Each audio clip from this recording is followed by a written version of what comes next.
Let's get a response now from the chairs of the Intelligence Committees, Democrat Dianne Feinstein from the Senate, Republican Mike Rogers from the House. And Senator Feinstein, let me begin with you. You heard Mr. Greenwald and Senator Udall right there. They believe that the balance between privacy and national security is out of whack with these programs. Your response?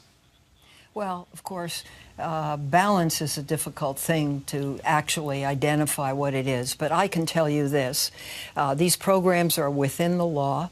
The business record section is reviewed by a federal judge every 90 days. It should be noted that the document that was released, that was under seal, which reauthorized the program for another 90 days, came along with a second document that placed and discussed the strictures on the program. That document was not released. So here's what happens with that program. The program is essentially walled off within the NSA. There are limited numbers of people who have access to it. The only thing taken, as has been correctly expressed, is not content of a conversation, but the information that is generally on your telephone bill, which has been held not to be private personal property by the Supreme Court.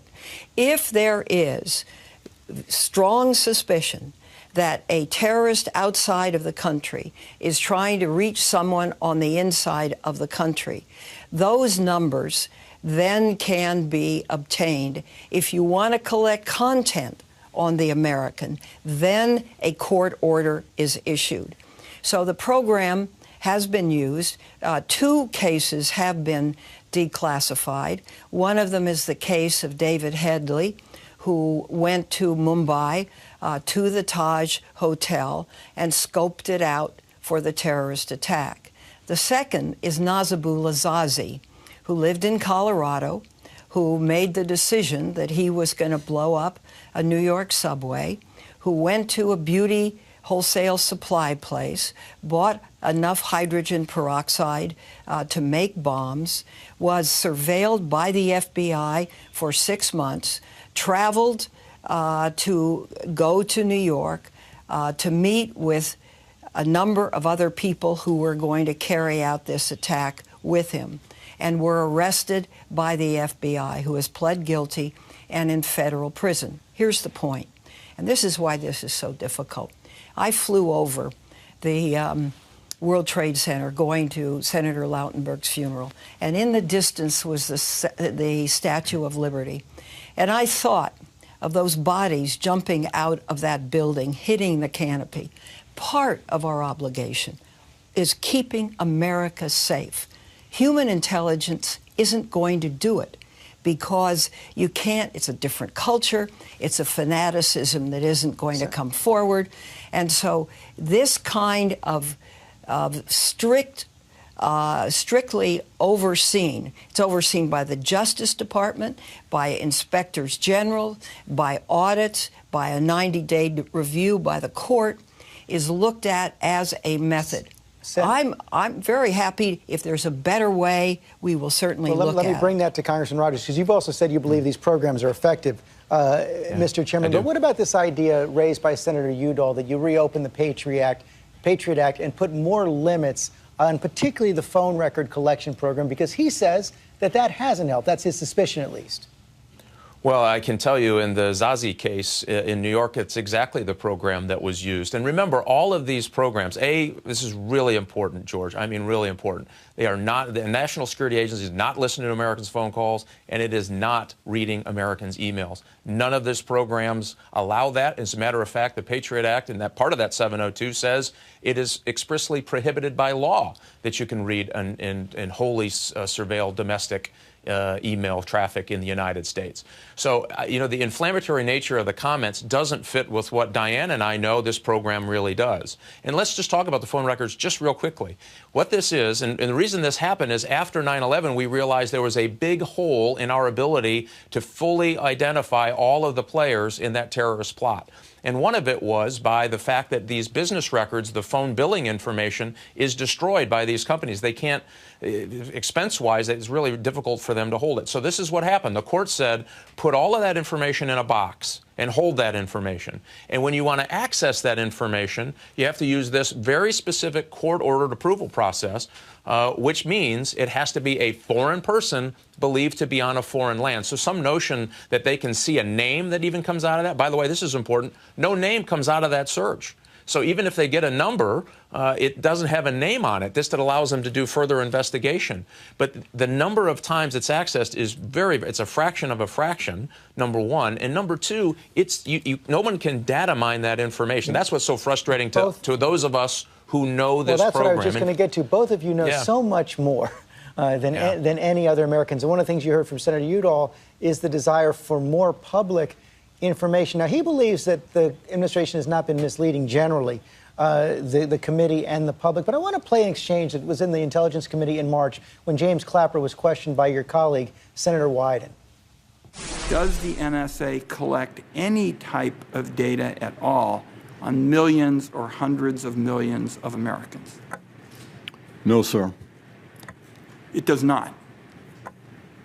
Not wittingly.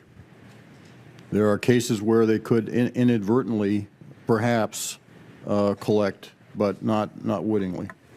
Senator Feinstein, I have to confess, I have a hard time squaring that answer with what we learned this week.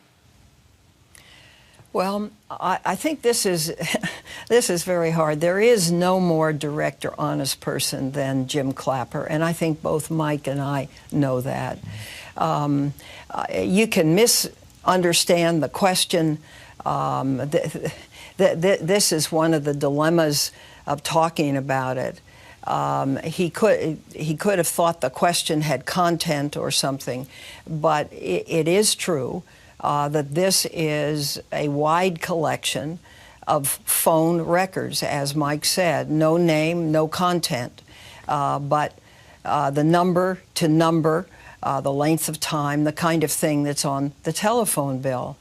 And we have to deal with that. So what do we do going forward? What do we do going forward? Senator McCain has said, and we heard Senator Udall as well, that maybe there should be a public hearing on this program and the range of the programs that are surveilling, that includes some surveillance of some data from Americans. Are you open to that, Senator Feinstein? And then Chairman Rogers, you comment as well.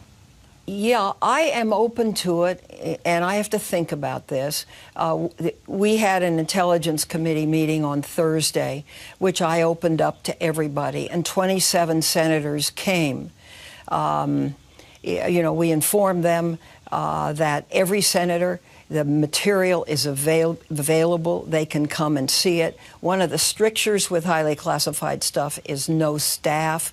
I think that should be changed so that Intelligence Committee staff can come in with the member and go over and review the material. But we have had lots of hearings on this, and I think Senator Wyden knows this and has been respectful of it. And I'm open to doing a hearing every month if that's necessary. And I'm open to doing an open hearing. Now, here's the rub. The instances where this has produced good, has disrupted plots, prevented terrorist attacks, is all classified. That's what's so hard about this. So that we can't actually go in there and, other than the two that have been released, give the public an actual idea of people that have been saved, attacks that have been prevented, that kind of thing. Chairman Rogers? You know, George, one of the things that we're charged with is keeping America safe and keeping our civil liberties and privacy intact. I think we've done both in this particular case. And the problem with this is if you tell our adversaries and our enemies in the counterterrorism fight exactly how we conduct business, they're not going to do business the same way ever again. It makes it more difficult. And so each one of these programs, and I think the Zazi case is so important because that's one you can specifically show that this was the key piece that allowed us to stop a bombing in the New York subway system. But these programs that are authorized by the court, by the way, only focused on non-United States persons overseas, that gets lost in this debate, are pieces of the puzzle. And you have to have all the pieces of the puzzle to try to put it together. That's what we found went wrong in 9/11. And we didn't have all the pieces of the puzzle, we found out subsequently, to the Boston bombings either. And so had we had more pieces of the puzzle, you can stop these things before they happen. Finally, we're just about... Sorry, we're just about out of time. I just want a quick answer from each of you on this. We saw that a crimes investigation has been opened. Is it fair to say that both of you believe that this investigation should be pursued and the source, if found, should be prosecuted?